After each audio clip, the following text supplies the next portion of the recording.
Okay, recording for Cameron. Here's his audience. Me behind. Go ahead. Alright, we've all heard about the Beatles, or at least heard one of their songs. But did you know that Paul McCartney actually died in 1966 in a car crash?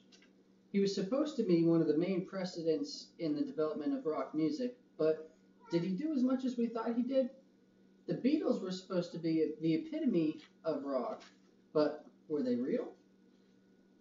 I began my research about a year ago, and the conspiracy goes something like this. Paul McCartney died in 1966 in a car crash.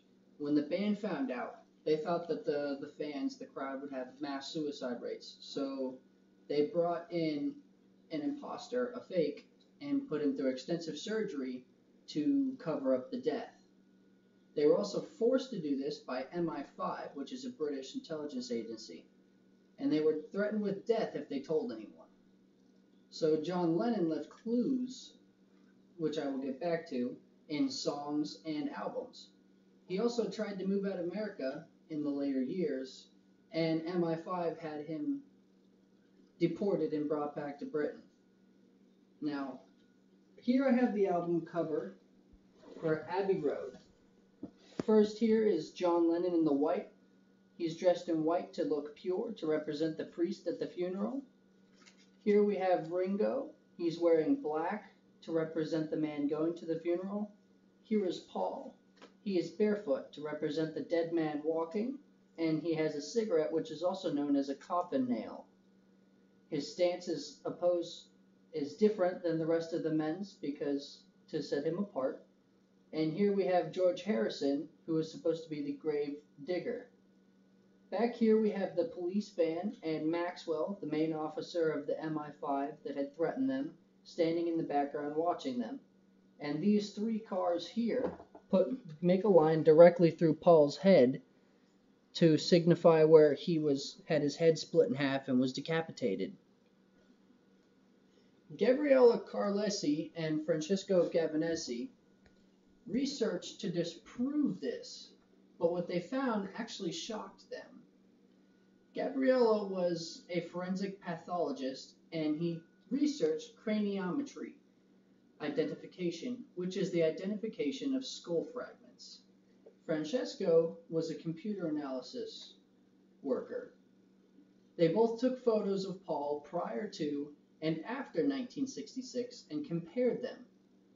So the photos in 1966 matched all the other photos in 1966. The photos in 1967 matched all the other photos from that year. But when you look at the two together, 1966 and 1967 did not match. Some clues in some of the songs. In the song Come Together, a great example is the lyrics, 1 and 1 and 1 is 3. That resembles the three remaining Beatles. He Got Juju Eyeballs also represents the eye that was blown out in the car accident when he was decapitated and his head was sliced. Here Come Old Flat Top. Paul was decapitated in the car accident and was to represent the flat stump of his neck. Come Together Right Now Over Me. At the funeral, this was to represent the funeral, everyone looking down on Paul. One thing I can tell you, you got to be free. Paul telling the remaining Beatles to free themselves from guilt. All of these good clues. Paul died in the car crash, and it was covered up by MI5 to prevent mass suicide. An imposter was put in his place and put through extensive surgery, and they actually, in many of the cover photos, they had to cover parts of his face, put hair over his eyebrows to cover scars from plastic surgery, and it is proven that pre and post 1966 Paul are two different people. The photos do not match from 1966 and 1967, and thanks to Carlesi and Galvanassi, these photos were proven different. And I am done.